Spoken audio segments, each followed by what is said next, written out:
Thank you. Item 5, have your say. I have one noted, Sam Alder.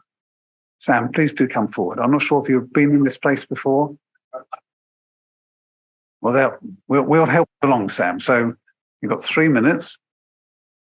You press that button and you can go, and we'll respond and come back to you for a brief final word if needed. Thanks very much, Councillor. So, Sam Alder, I'm a regional organiser for UNISON. We collectively bargain with the council itself, but we're here today because we also represent members who work for ID Verde, which is a private organisation which you commission and provide a service which is for grounds maintenance and the services and landscape creation projects in Colchester, which you've commissioned out and I think extended that contract for some time.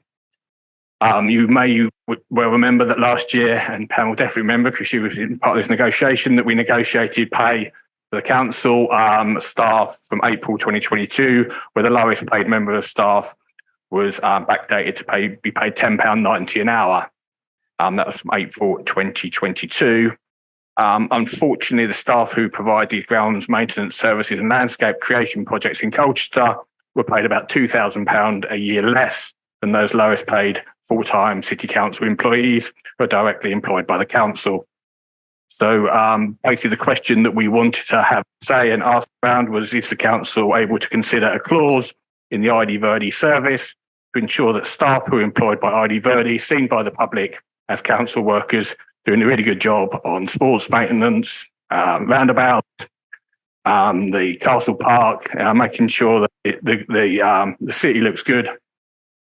So the ID Verde for a service commissioned by the City Council can put in place all staff who are providing the City Council services are paid at least the same as the lowest paid directly employed City Council employee for April 22 and going forward, because we don't think that's right. All right, Sam. What I'd like to do, I'll go to Councillor Corey to start, and between us, this is short notice with respect, and having seen an internal briefing note which goes to about 3 or 4 pages, I can, like many of us, paraphrase quite swiftly, but I want to be accurate and right on this. But let's give you the best answer we can now, and then between us, we'll talk about next steps. And Mark. Thank you. I think the principle's simple in my mind, but how it works in practice is quite different. So when I was an even younger lad, we passed through the living wage about 6 years ago, and absolutely commit to that and ensure that all of our staff are paid that. And then it's our contractors who then have to commit to that as well. So that's clearly where this is broken down. And it's for us to sort of have a conversation with you and with ID Verde, I think, and go back on that. We committed after talks with UNISON, as explained, to the backdating of the pay for our staff. And I think the other simple fact is we absolutely appreciate all the work that's done by the people behind you. You do the things that make our city shine. Lots of the areas that we see photographed by tourists, by people who live in the borough, and most of you live in this borough/city. So we commit in principle to that. We have done that for years. We've done that before the cost of living crisis caused by mismanagement of finance by this government and all the rest that are involved. So we will continue to try and practice that commitment. We have to work with our contractors. I have seen through the briefing note that about the 6-month clause that they have, that's what the living wage allows. But I think we should go back to ID Verde, and those are the kind of simple things I can say. As I say, it's more complicated when you actually have to go back and talk with contractors. And I'll leave the leader to add further to that. Thanks. I suppose just to reiterate what Mark has said, we really value the work that staff working for ID Verde do. That as a council, we're committed to improving wage levels in the city.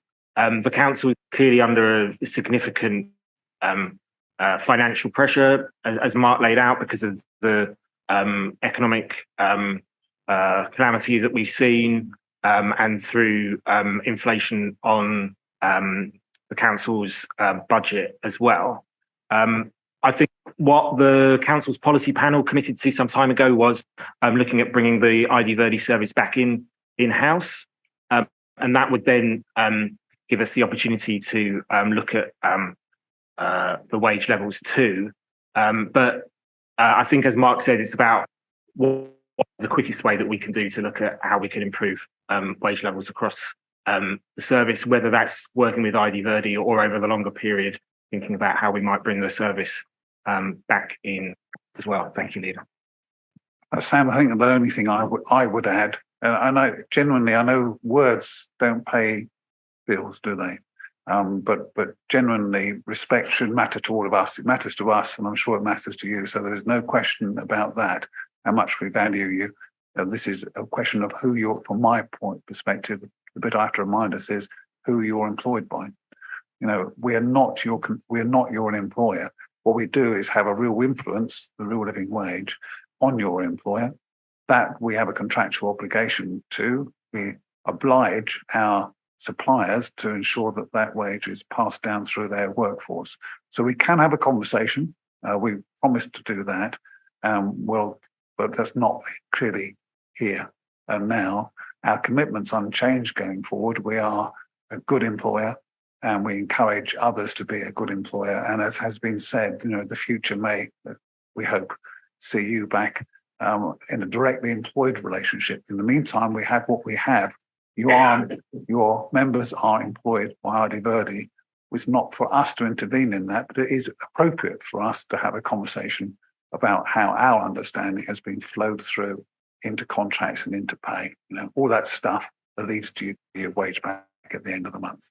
I'll stop there, Sam, if you want to come back briefly. Yeah, well, I think I've got a minute to come back, so I will come back and use it.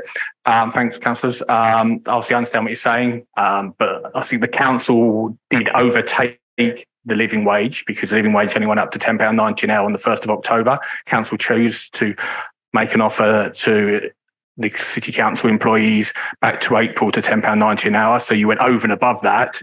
Obviously, I get what you're saying. You pay the living wage, but then you also agreed to pay more than it to your lowest paid members of staff. So your lift pickers, your refuse loaders, all those who you directly employ, that rate. But there's no clause in the service level agreement for the commissioning of the service, which I think you could put into the ID Verde contract and say this is a condition of the contract, but if you're going to provide this service to us, which we commission out, that you pay at least the lowest rate which we pay our staff, which is what we're asking for in this instant.